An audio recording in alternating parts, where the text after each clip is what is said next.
ഒടുവിൽ ഒരുപാട് വർഷങ്ങൾക്ക് ശേഷം UDF വീണ്ടും അധികാരത്തിലേക്ക് എത്താൻ പോവുകയാണ്. ഇപ്പോഴും സോഷ്യൽ മീഡിയ മുഴുവൻ ചർച്ചയാക്കുന്ന കേരള ഇലക്ഷനെ പറ്റി തന്നെയാണ്. LDFിന്റെ വലിയ രൂപത്തിലൊരു പരാജയം തന്നെയാണ് മുന്നോട്ട് കണ്ടത് എന്നും അതിനോടൊപ്പം തന്നെ UDFിന്റെ വിജയം പ്രേക്ഷകരെയും മലയാളികളെയും മുഴുവൻ ഞെട്ടിച്ചിരിക്കുകയായിരുന്നു. ഇത് തന്നെ വളരെ പ്രതീക്ഷിതമായ ഒരു റിസൾട്ട് തന്നെയായിരുന്നു പുറത്തു വന്നുകൊണ്ടേയിരിക്കുന്നത്. ഇപ്പോൾ ഇതാ പ്രമുഖ താരങ്ങളുടെ മറുപടിക്കായി പ്രേക്ഷകരും കാത്തുകൊണ്ടിരിക്കുകയാണ്. പ്രമുഖ താരങ്ങളായ മോഹൻലാൽ, മമ്മൂട്ടി, ദിലീപ് പോലുള്ള പ്രമുഖ താരങ്ങളുടെ മറുപടിയും അവരുടെ അഭിമുഖങ്ങൾക്ക് വേണ്ടിയും പ്രേക്ഷകരും ഇപ്പോൾ കാത്തുകൊണ്ടേയിരിക്കുകയാണ്. ഇപ്പോൾ സിനിമയും രാഷ്ട്രീയവും ഏതാണ്ട് ഒരുപോലെയാണ് സഞ്ചരിച്ചു കൊണ്ടേയിരിക്കുന്നത്. പ്രമുഖ സിനിമാ താരങ്ങളെല്ലാം തന്നെ രാഷ്ട്രീയത്തിലേക്ക് ചുവടുത്ത് വെക്കുമ്പോൾ അവരുടെ നീക്കങ്ങളെല്ലാം തന്നെ കാണാനും മലയാളികളും കാത്തുകൊണ്ടേയിരിക്കുകയാണ്.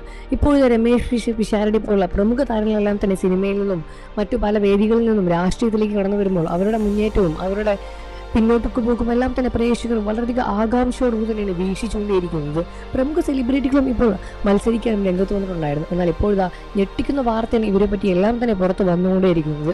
പ്രമുഖ താരങ്ങളുടെ വാക്കുകൾക്ക് വേണ്ടി പ്രേക്ഷകർ ഇപ്പോൾ കാത്തുകൊണ്ടേയിരിക്കുകയാണ്. മോഹൻലാലെല്ലാം മമ്മൂട്ടിയും എല്ലാം തന്നെ ഉടനെ തന്നെ ഒരു മറുപടിയുമായി രംഗത്ത് വരുമെന്ന് തന്നെയാണ് പ്രേക്ഷകരും പ്രതീക്ഷിക്കുന്നത്. പുറത്തു വരുന്ന ഇലക്ഷൻ റിസൾട്ടിനെ പറ്റി നിങ്ങളുടെ അഭിപ്രായം എന്താണെന്ന് വീഡിയോയ്ക്ക് താഴെ കമന്റ് ചെയ്ത് പറയുക. വാർത്തകളും വിശേഷവും എത്രയും പെട്ടെന്ന് അറിയാൻ നമ്മുടെ വീഡിയോ ലൈക്ക് ചെയ്ത് ചാനൽ സബ്സ്ക്രൈബ് ചെയ്ത് സപ്പോർട്ട് ചെയ്യണം.